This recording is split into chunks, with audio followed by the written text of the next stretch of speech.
What are your memories of with the Midnight Express, you and Tully? You started the angle with them, and then eventually you guys left. Well, Bobby Eaton and I were like two brothers. We were as close as Rick and I were close. Bobby lived a rock's throw behind me, so we traveled together a lot on some of the driving shots. Rick would fly some of the longer ones. We would drive them. That was just the luxury of being world champion.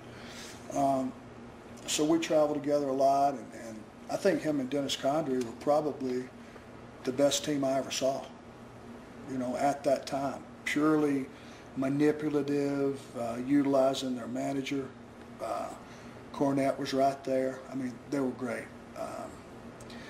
And they were classic matches. We didn't get to wrestle them, obviously, as long as we should have, because that was right about the time we left. Now, right. Now, I guess, how did your negotiations come about with Vince?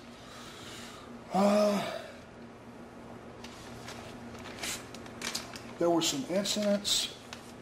Let's see. There were some incidents in the front office of where we're going to be sold to Turner. Are we not? Are we going bankrupt? Are we going belly up? I know that Jim Crockett was in a lot of financial duress. At that point in time, we were as hot as you could possibly be. We did the angle with the Midnight Express, and coming out of the Great American Bashes, all the advances were actually up. The matches were Luger and Flair, us against the Midnight Express. And we did the new Charlotte Coliseum, we did like 20,000 people, which is near capacity, which is huge. We couldn't get a straight answer from Jim Crockett. He had made us a promise, contract-wise. We had done a pay-per-view from Long Island earlier. He had made us a promise on a payoff that didn't come through.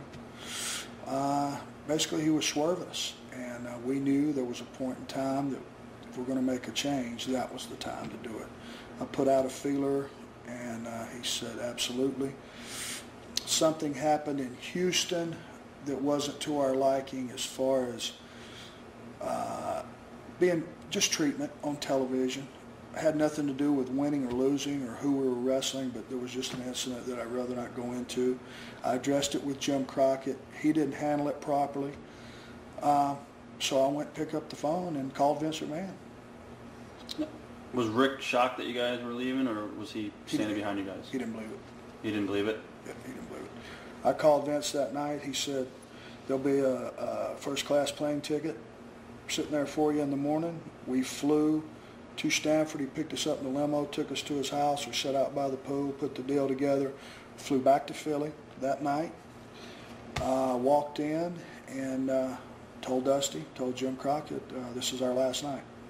Right, and you lost the belts in Philly. We lost the belts to the Midnight Express. Bobby Eaton beat me right in the middle with leg off the top, Alabama Jam, and we left. Rick didn't believe it.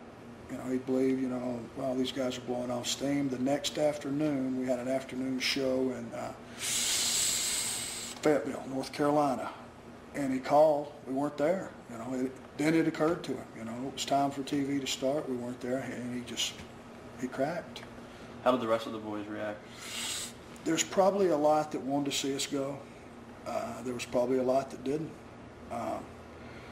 The guys that were confident in their position and their abilities, I'm sure, hated the fact that deal was over, because the Horsemen carried Jim Crockett Promotions, for a long time.